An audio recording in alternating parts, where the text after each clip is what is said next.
Muito bom, meus irmãos. Há 2 domingos atrás, nós iniciamos essa série de mensagens ajustando as velas quando Deus nos move ao novo.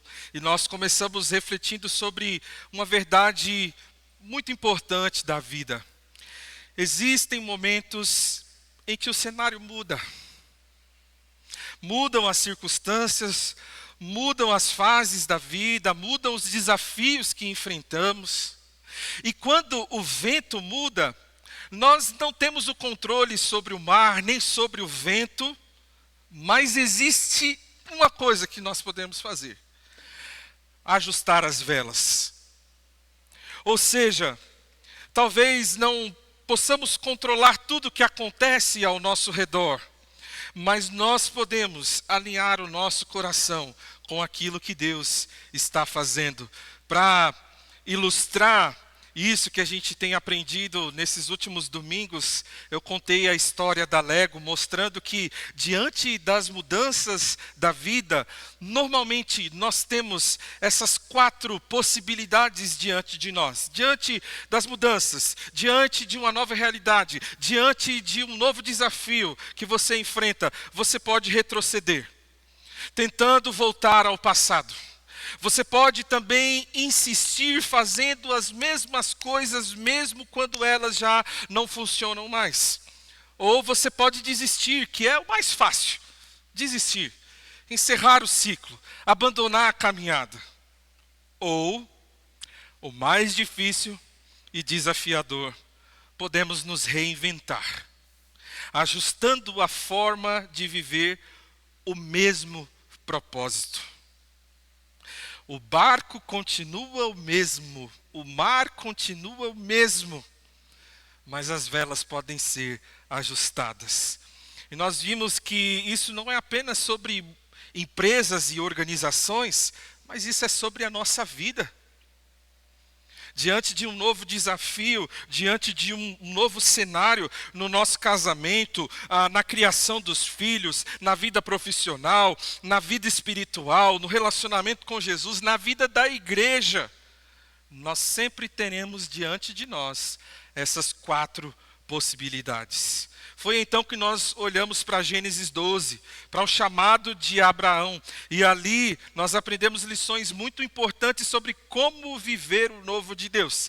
E eu encorajo você, se você não estava aqui nos 2 últimos domingos, porque foi parte 1 e parte 2, está lá no nosso YouTube. Inclusive o Igor fez o favor para a gente de já separar em playlist, então está bem fácil. Entra lá no canal do YouTube, vai na aba playlists e você vai encontrar lá essa série de mensagens com todos os episódios anteriores, tá bom? Hoje eu quero começar o nosso episódio contando uma história para vocês. Eu acho que o meu controle parou de funcionar de novo. Vamos ver se o pessoal me ajuda lá. Vamos ver. Gente. Eu estava aqui falando, Deus, que bom, né? Tudo funcionando. Mas para que eu fui comemorar antes, né? Bom, eu quero começar o episódio de hoje contando a história de um homem. Mas por enquanto eu não vou falar o nome dele, tá bom? Eu quero que enquanto eu vou contando a história, você vá imaginando quem é esse homem. Para entender essa história, a gente precisa voltar ao ano 586 a.C. Jerusalém foi completamente destruída pelos babilônios, a cidade foi invadida, os muros foram derrubados, as portas foram queimadas, o templo foi arrasado, a cidade que representava a presença de Deus na história de Israel virou um cenário de ruínas. O povo foi levado para o exílio, décadas se passaram. Alguns grupos então começaram a voltar para Jerusalém, mas havia um problema enorme: a cidade continuava sem muros. E no mundo antigo, isso era muito mais sério do que parece para nós hoje. Muros representavam proteção, muros representavam segurança, identidade, honra. Uma cidade sem muros era uma cidade vulnerável, era uma cidade exposta e humilhada. Agora, preste atenção nisso. Algo impressionante está para acontecer. Foi nesse cenário que apareceu um homem Curiosamente, ele não morava em Jerusalém. Ó, quando eu fizer assim, Ari, você passa aí para mim, tá bom? Foi? Aí, muito bem. Curiosamente, ele não morava em Jerusalém. Ele vivia a mais de 1.000 quilômetros de distância de Jerusalém. Sendo mais específico, 1.400 quilômetros. No coração do Império Persa, na cidade de Suzã. E ele tinha uma posição muito importante. Ele tinha uma posição muito importante. Ele trabalhava dentro do palácio do rei. Ele tinha acesso direto ao governante mais poderoso do mundo naquela época. Humanamente falando, ele tinha uma vida confortável. Quem lembra da vida de Abraão? Sim, não é? Uma vida confortável. Pois é, esse homem aqui também tinha uma vida muito confortável, segura, estável, influente. Mas um dia, muito obrigado. É outro controle? Puxa vida, aí, muito bom. Obrigado. Uma salva de palmas, gente. Olha que coisa maravilhosa. Que bênção. Louvado seja Deus. Olha aí. Um dia chegaram visitas de Jerusalém para esse homem, a 1.400 quilômetros lá de Jerusalém. E esse homem faz uma simples pergunta: como é que está a cidade? E a resposta foi devastadora. Disseram para ele: os que sobreviveram ao exílio estão em grande sofrimento e humilhação. O muro de Jerusalém foi derrubado e suas portas foram destruídas pelo fogo. Quando ele ouviu isso, a Bíblia diz que ele sentou e começou a chorar. Ele chorou por dias, ele jejuou, ele orou. E foi ali que começou uma das histórias mais impressionantes da Bíblia. Sabe por quê? Porque aquele homem decidiu deixar o conforto do palácio. Ele decidiu ajustar as velas. E falou: deixa eu sair de uma das posições mais incríveis do mundo. O cara comia a comida do rei. Vocês conseguem imaginar um negócio desse, gente? Era assim, top. Eu queria ter esse trabalho, meu. Já pensou? As melhores comidas, gente. Já falei sobre comida, né? Hoje a Ângela já vai falar, né? Não está aprovado. Portas queimadas, um povo desanimado. E então ele diz: eu vou ajustar as minhas velas. E eu vou até lá. E a história diz que esse homem, ele reuniu o povo. Ele organizou o trabalho. Ele enfrentou oposição política. Ele enfrentou ameaças. Ele enfrentou críticas. E agora vem a parte que mais impressiona nessa história. Uma cidade, irmãos, presta atenção nisso daqui. Olha que incrível. Como diz meu amigo pastor Hélio, olha que extraordinário isso daqui.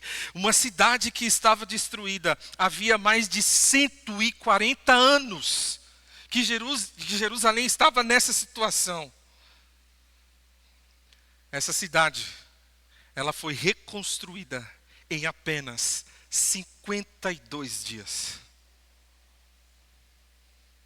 Incrível. Mais de um século de ruínas, restaurada em menos de 2 meses. Agora eu volto à pergunta que eu fiz no começo. Quem é esse homem? Quem? Pois é.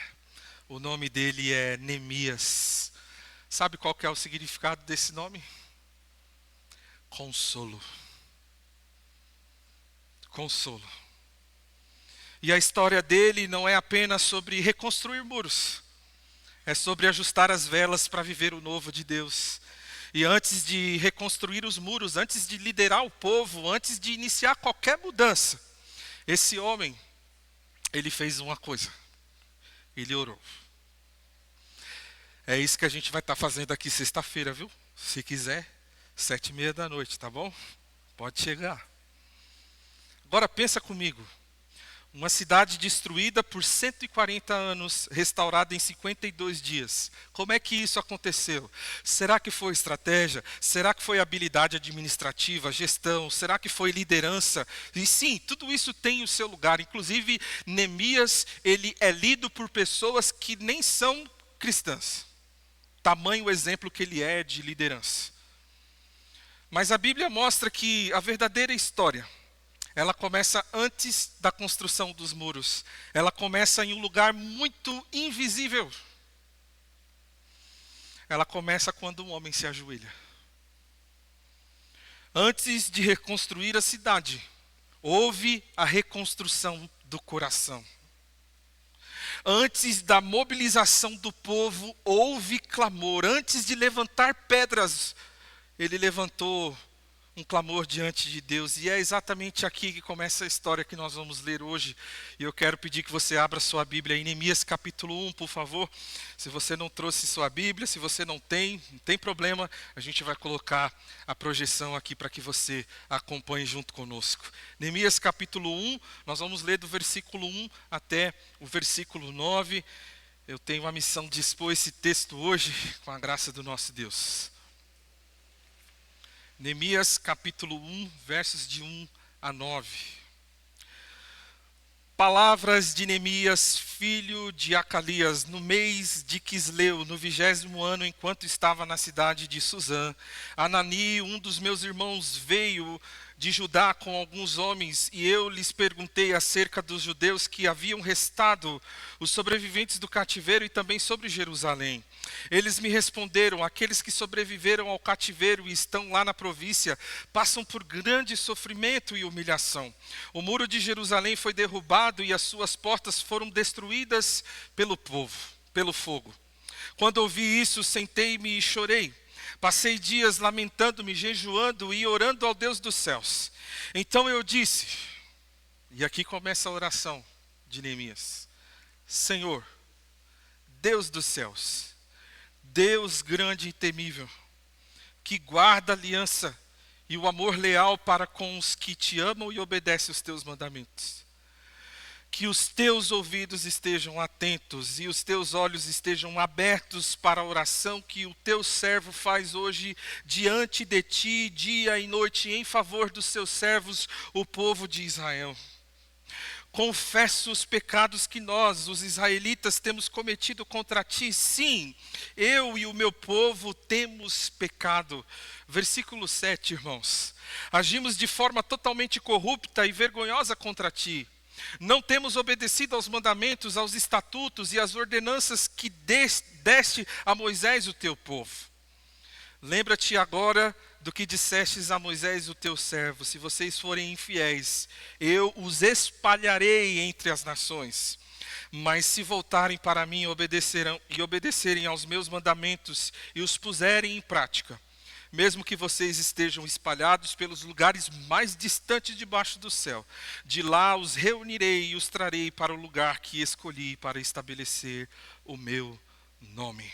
Ao olhar para esse texto hoje, eu quero responder a seguinte pergunta: o que a oração de Neemias nos ensina sobre viver o novo de Deus? O que a oração de Neemias nos ensina sobre viver o novo de Deus? E a primeira resposta que o texto nos dá é: o novo começa quando reconhecemos quem Deus é. O novo começa quando reconhecemos quem Deus é. A primeira coisa que chama a atenção na oração de Neemias é como ela começa. Ele não começa falando do problema. Ele não começa falando das ruínas. Ele não começa reclamando da situação, igualzinho a gente, né? Ele começa olhando para Deus, e isso é muito significativo, irmãos. Porque quando alguém recebe uma notícia como aquela que Neemias recebeu, uma cidade destruída, um povo humilhado, um cenário de ruína, a reação natural seria começar dizendo: Senhor, olha essa situação. Senhor, olha o que aconteceu. Senhor, olha o tamanho desse problema. Olha que encrenca, olha que bomba. Mas Neemias faz algo diferente. Ele começa dizendo: Senhor Deus dos céus. Senhor Deus dos céus. Antes de falar de crise, antes de falar de problemas, antes de falar de ruínas, ele fala quem Deus é. Ele fala sobre o Senhor.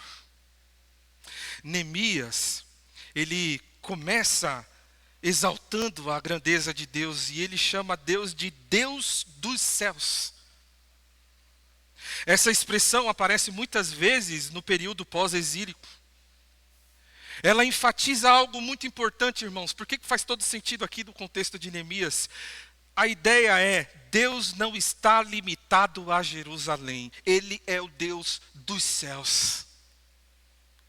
De todos os povos, línguas e nações de todos os lugares. Mesmo que a cidade esteja destruída, mesmo que o povo esteja fragilizado, Deus continua reinando, Ele continua sendo o Deus que governa todas as coisas. Ele é o Deus dos céus. Neemias está dizendo, Senhor, a cidade pode estar em ruínas, os muros podem estar abaixo, mas o Senhor continua no trono, o Senhor continua reinando nos céus, sobre tudo e sobre todos.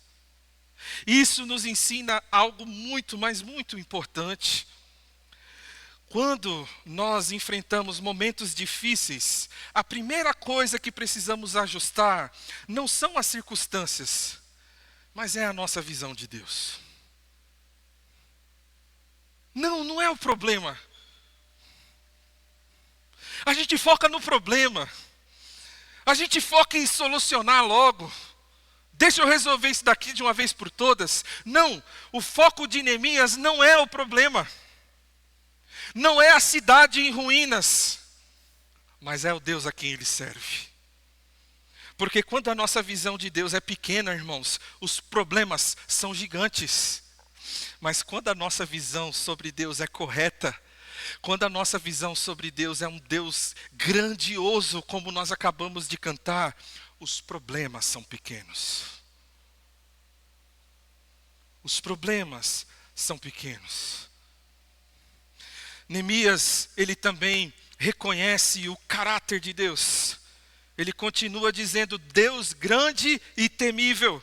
Ou seja, ele reconhece que Deus é poderoso, ele reconhece que Deus é soberano, ele reconhece que Deus é digno de toda reverência. E depois ele diz algo ainda mais profundo, fiel à aliança e misericordioso. Aqui Neemias está lembrando duas verdades centrais sobre Deus, sobre a pessoa de Deus. Ele é fiel e ele é misericordioso. Mesmo quando o povo falha, Deus permanece fiel à sua aliança.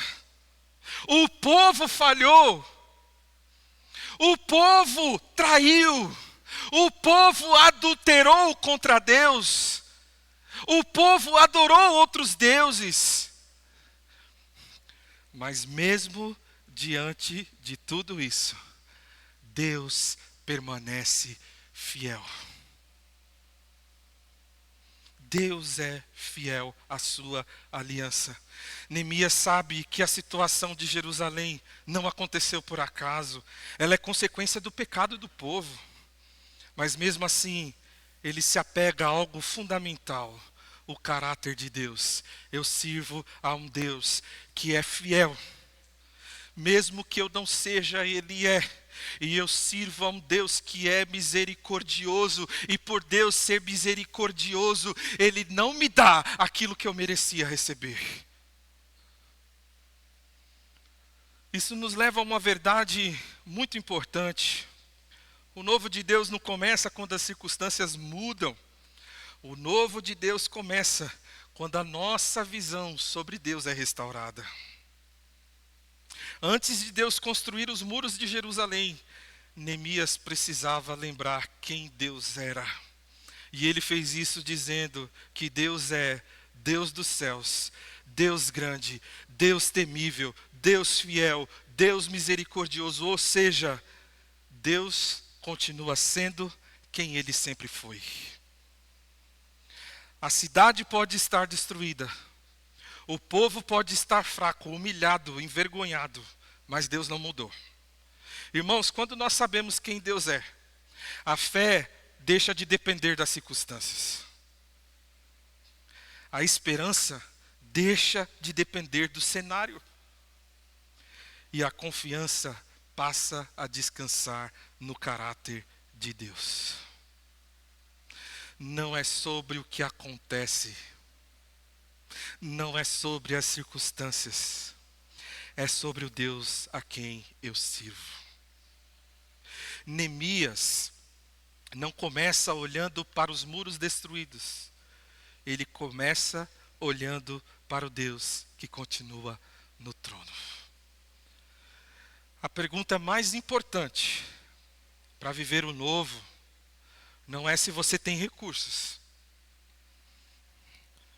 Porque diante de muitos sonhos, diante de muitos problemas, enfermidades, a gente logo pensa, não tem recurso, não tem dinheiro, não tem estratégia, não tem inteligência, não tem poder, não tem status. Mas irmãos, essa não é a pergunta mais importante.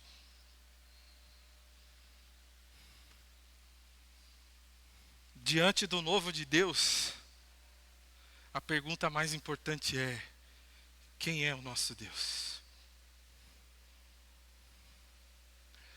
Diante de um desafio no seu casamento, não olha para você.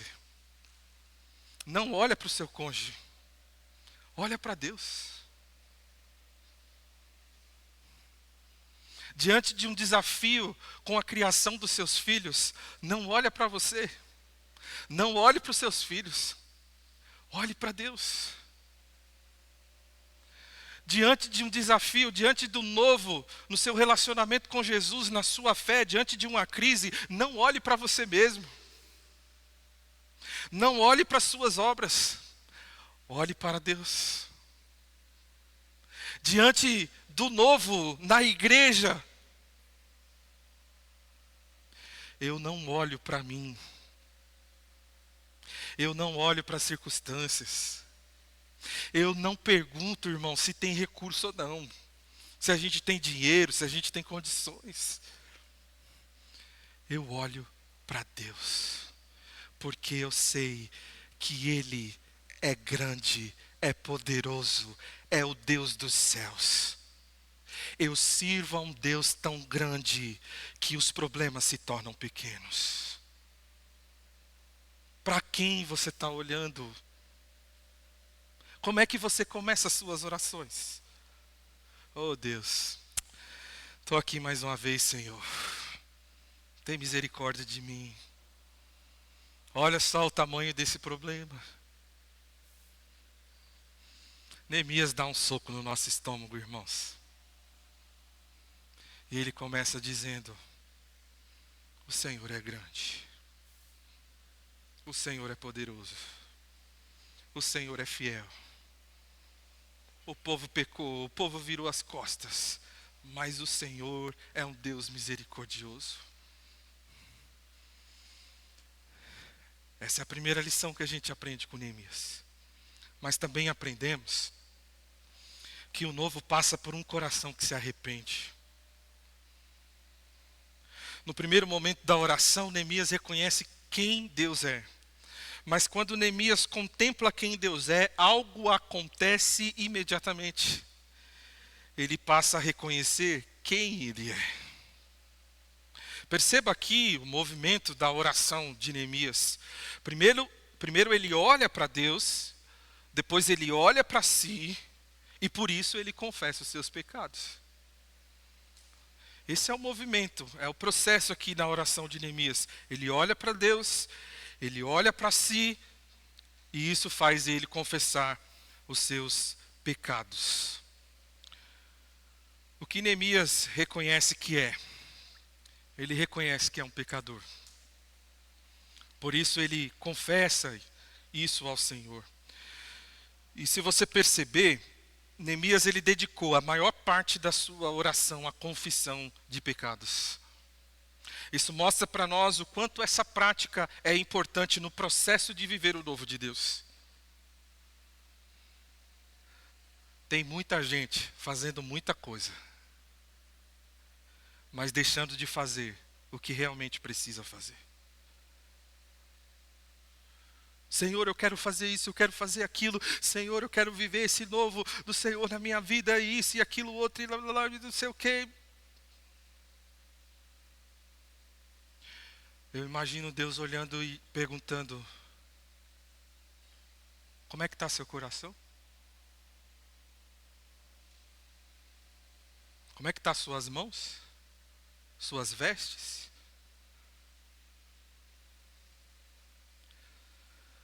E Neemias, então, ele faz algo que é impressionante. Ele não começa apontando culpados. Ele não diz, eles pecaram.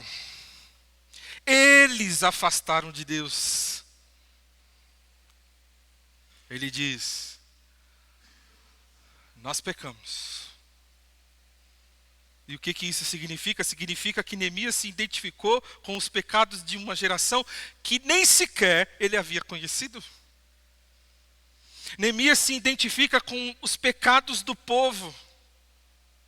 Com certeza teria sido muito mais fácil olhar para trás e culpar os seus antepassados pelo estado que Jerusalém se encontrava naquele momento, mas Neemias olhou para si e culpou a si mesmo. Ele disse, pecamos. Eu também estou nisso. Eu também sou um pecador. Eu também pequei.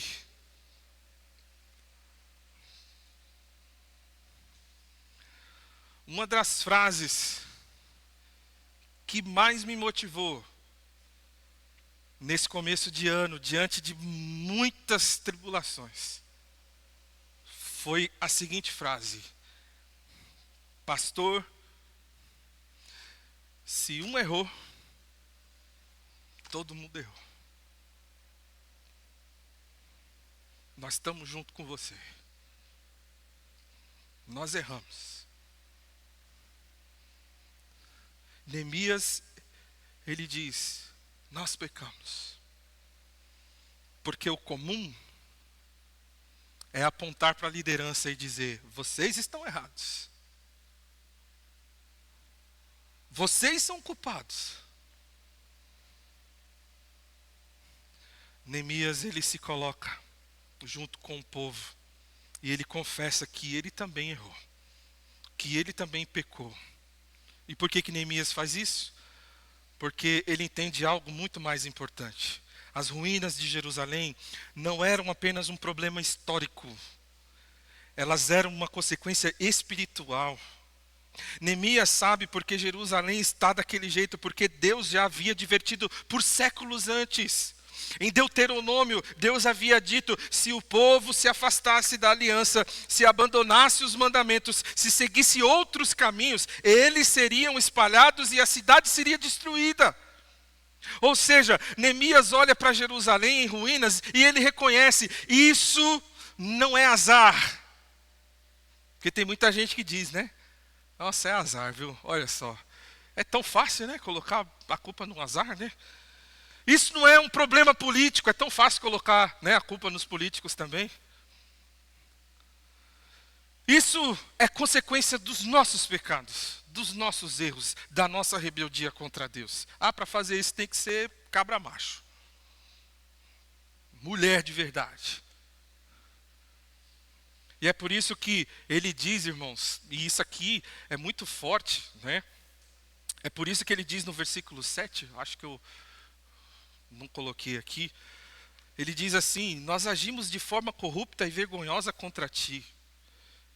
Ou seja, Neemias, ele não minimiza o pecado, ele não suaviza a realidade, ele reconhece a verdade diante de Deus.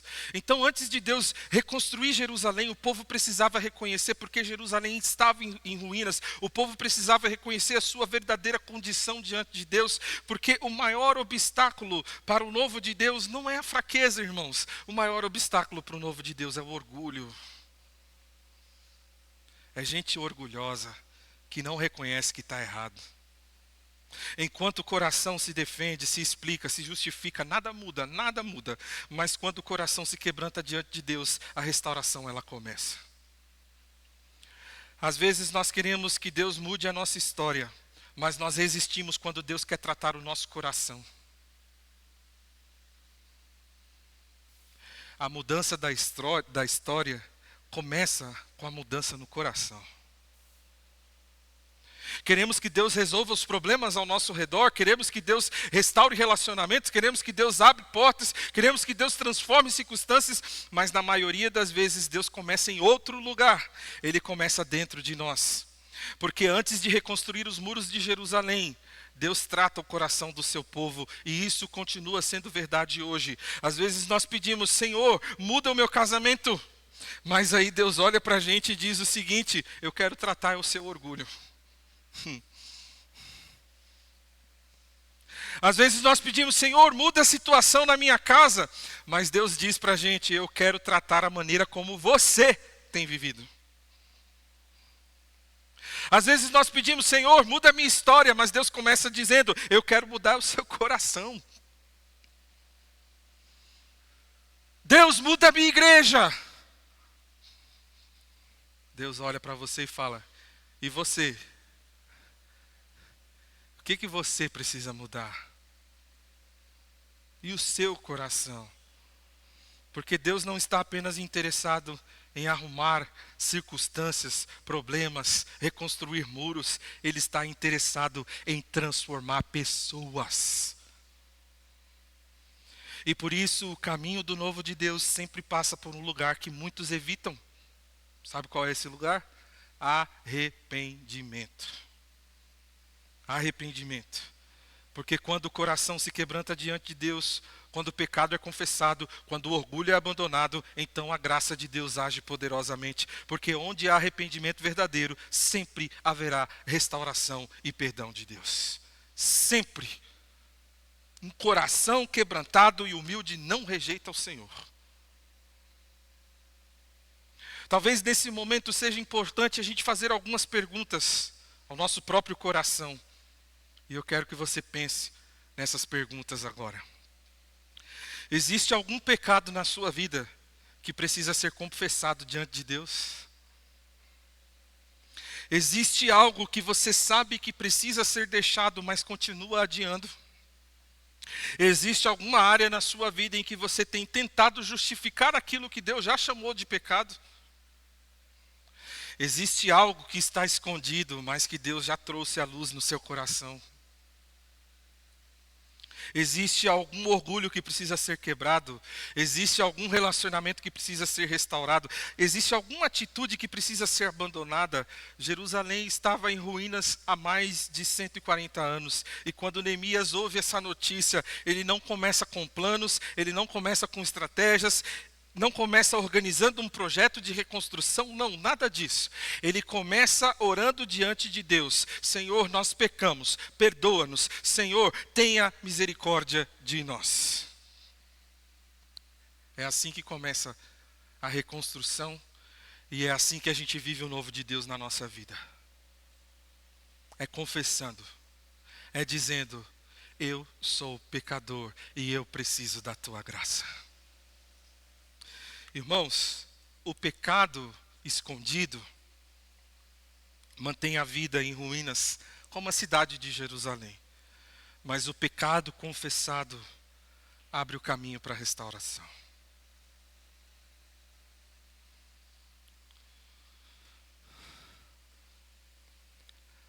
Você quer restaurar o seu casamento, mas está disposto a mudar o coração?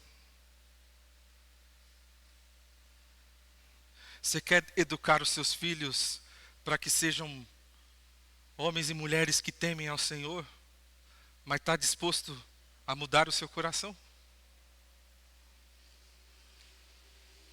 Você quer viver uma fé autêntica, vibrante, viva, que faz a diferença, que brilha na escuridão, que faz o nome de Jesus ser glorificado, mas você está disposto a mudar o coração? Você está disposto a confessar? Você está disposto a se humilhar? Porque senão, isso não é para você. O novo de Deus é para gente que reconhece. É para gente que confessa. É para gente que tem coragem de se ajoelhar diante de Deus e dizer: eu pequei. Eu estou errado. perdoa-me, Senhor. Primeiro, Neemias reconhece quem Deus é, e isso é adoração. Segundo, Neemias reconhece quem ele é, e isso é confissão. E por fim, o último conselho de Neemias para a gente: o novo se sustenta nas promessas. O novo se sustenta nas promessas. Depois de reconhecer quem Deus é, e depois de reconhecer quem Ele é, o povo que está diante de Deus, Neemias faz algo muito importante e fundamental para a reconstrução e para viver o novo do Senhor. Ele começa a lembrar do que Deus prometeu. Neemias está citando algo que Deus havia dito séculos antes em Deuteronômio. Deus havia estabelecido uma aliança com Israel, e ele disse: se o povo se afastasse, seria disciplinado e espalhado entre as nações. Por isso o exílio na Babilônia, por isso o exílio na Pérsia, onde estava Neemias naquele momento. Mas Deus também havia feito uma promessa. O versículo 9 termina: se o povo se arrepender e voltar para ele, ele o restauraria. As promessas de Deus, irmãos, são declarações daquilo que Deus se compromete a fazer. Isso é promessa. São declarações daquilo que Deus se compromete a fazer. Ou seja, não são desejos humanos. Não são pensamentos positivos. São palavras que procedem do próprio caráter de Deus. E é por isso que elas são seguras, porque Deus é fiel à sua palavra. Por isso a Bíblia diz em Números 23:19, Deus não é homem para o quê? Para que minta, nem filho do homem para que se arrependa. As promessas de Deus são seguras porque Deus é fiel. Neemias não diz apenas: Senhor, faz algo. Ele diz: Senhor, lembra-te do que o Senhor disse. Lembra do que o Senhor prometeu. Lembra do que o Senhor falou. Isso mostra que a sua oração não nasce da sua emoção. Não nasce dos seus sentimentos, dos seus desejos. Mas isso mostra que sua oração nasce da convicção que ele tem das Escrituras, daquilo que Deus disse. Neemias está orando a palavra. Neemias está orando a promessa. E isso é uma lição incrível para nós. Sabe uma oração que você pode ter certeza que será respondida? Quando você ora uma promessa que Deus fez. John Stott, ele disse o seguinte: a oração verdadeira é a resposta da fé às promessas de Deus. A oração verdadeira é a resposta da fé às promessas de Deus. Ou seja, a oração não é tentar convencer Deus a fazer algo. A oração se apoia naquilo que Deus já prometeu fazer. O que Neemias mais quer, irmãos, não é que os seus desejos e sonhos sejam realizados. Não é sobre ele. Não é sobre o seu sonho, mas é sobre aquilo que Deus disse que faria. É sobre aquilo que Deus é sobre o povo de Deus, é sobre a glória de Deus, é sobre a vontade de Deus. Neemias está dizendo: Deus, o que eu mais quero não é que os meus sonhos e desejos sejam realizados. Deus, o que eu mais quero é que as tuas promessas sejam cumpridas na minha vida e na vida do teu povo. É o que o Senhor falou, é o que o Senhor prometeu. O que você está pedindo para Deus? o que você quer? Os seus sonhos? Os seus desejos? Ou você é como Neemias e ora dizendo: Deus, o Senhor prometeu que se a gente se arrepender, o Senhor ia reunir a gente e iria restaurar a gente de novo. Portanto, Deus, o que eu peço é apenas que o Senhor faça o que disse que iria fazer. Quem vive o novo de Deus aprende a viver sustentado pelas promessas de Deus. Porque muitas vezes as circunstâncias dizem uma coisa e a palavra de Deus diz outra. Já passou por isso? Muitas e muitas vezes as circunstâncias vão dizer uma coisa. Os ventos, as tempestades, as enfermidades, os problemas vão dizer uma coisa para você. E a palavra vai dizer totalmente outra. Jerusalém dizia: está tudo destruído. Está tudo acabado. Mas a promessa de Deus dizia: se vocês se voltarem para mim, eu os restaurarei. Sabe qual foi a escolha de Neemias? Ele escolheu confiar nas promessas e não nas circunstâncias. Ao invés de olhar para as ruínas, ele se lembrou das promessas de Deus. Isso também vale para nós, irmãos.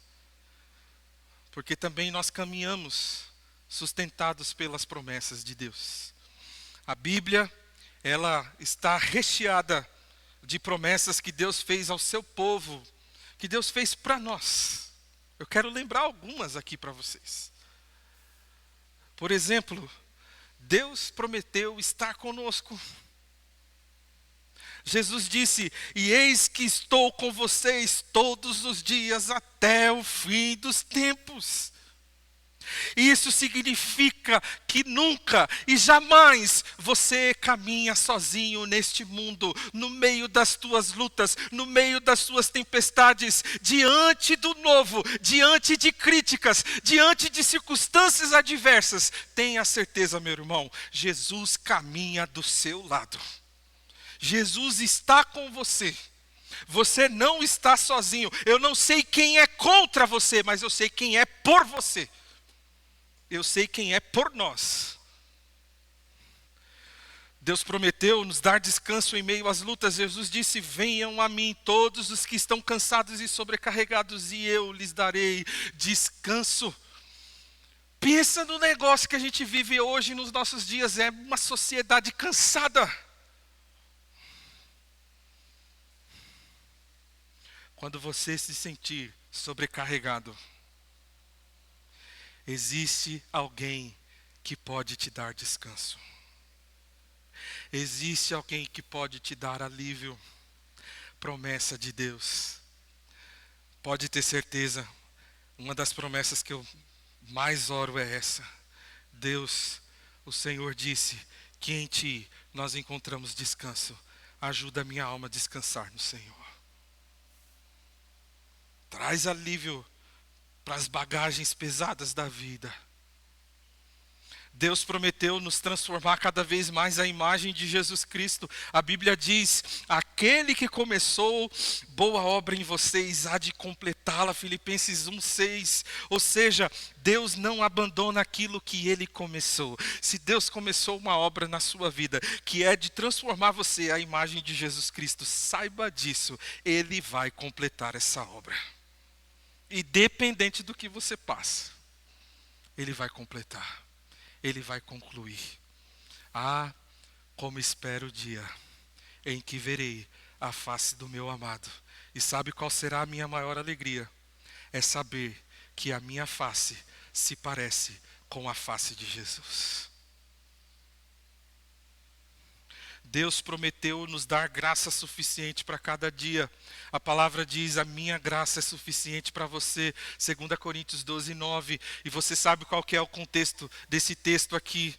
Paulo, ele pede por 3 vezes, Senhor, tira de mim esse espinho. E Deus diz não, não, não e não.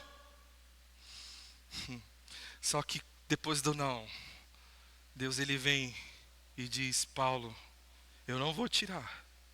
Mas saiba de uma coisa, meu filho. Eu vou te dar graça para você passar por isso. Ah, irmãos, quantas vezes a gente se pega murmurando por causa dos espinhos da vida. Mas a gente se esquece que se estamos de pé, se estamos lutando, se vencemos ou não, é porque a graça de Deus não faltou. Porque se ela tivesse faltado, você não estaria de pé. Você não estaria aqui. Promessa de Deus. Senhor, que a tua graça seja abundante sobre a minha vida. Ore isso, meu irmão, porque é promessa de Deus. Senhor, que a imagem do teu filho esteja sobre mim. Promessa de Deus. Ele vai cumprir. Deus, traz descanso para o meu coração, traz descanso para a minha alma. Eu estou extremamente cansado, eu estou no limite em tantas situações na minha vida. Ora isso para Deus hoje. Senhor, é promessa tua, o Senhor prometeu. Traz alívio, traz descanso para o meu coração. Então, quando olhamos para a nossa vida, para o nosso casamento, para a nossa família, para a nossa fé, para o nosso trabalho, para a nossa empresa, para a nossa igreja, às vezes as circunstâncias parecem dizer que não há saída, mas o povo de Deus não vive olhando as circunstâncias, o povo de Deus vive confiando nas promessas.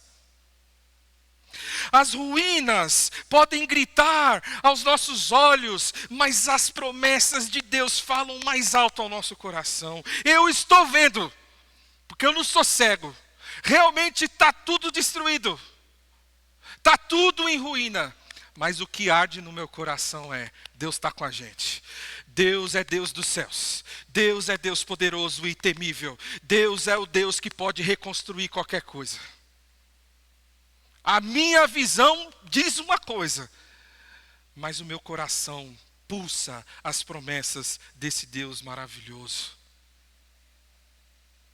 Irmãos, as ruínas podem parecer grandes, mas as promessas de Deus sempre serão maiores. As ruínas dizem que acabou, as promessas de Deus dizem que ainda há esperança. As ruínas mostram o que caiu, mas as promessas de Deus revelam que Ele ainda pode levantar aquilo que está caído. As ruínas dizem que acabou, mas as promessas de Deus dizem que ainda há esperança. Se você deseja viver o novo de Deus, lembre-se das promessas do Senhor, porque o novo de Deus não se sustenta nas circunstâncias, ele se sustenta naquilo que Deus disse, na sua palavra. E é isso que sustenta o coração de quem caminha com Deus. As circunstâncias podem mudar, mas a palavra de Deus permanece para sempre. Não é isso que diz a palavra do Senhor, seca-se a erva, cai a flor, mas a palavra de Deus permanece. Não olhe para o oceano. Não olhe. Não olhe para o oceano. Não se preocupe com os ventos. Faz uma coisa. Ajusta as velas. E viva o novo de Deus na sua vida. A gente chega ao final desse segundo episódio.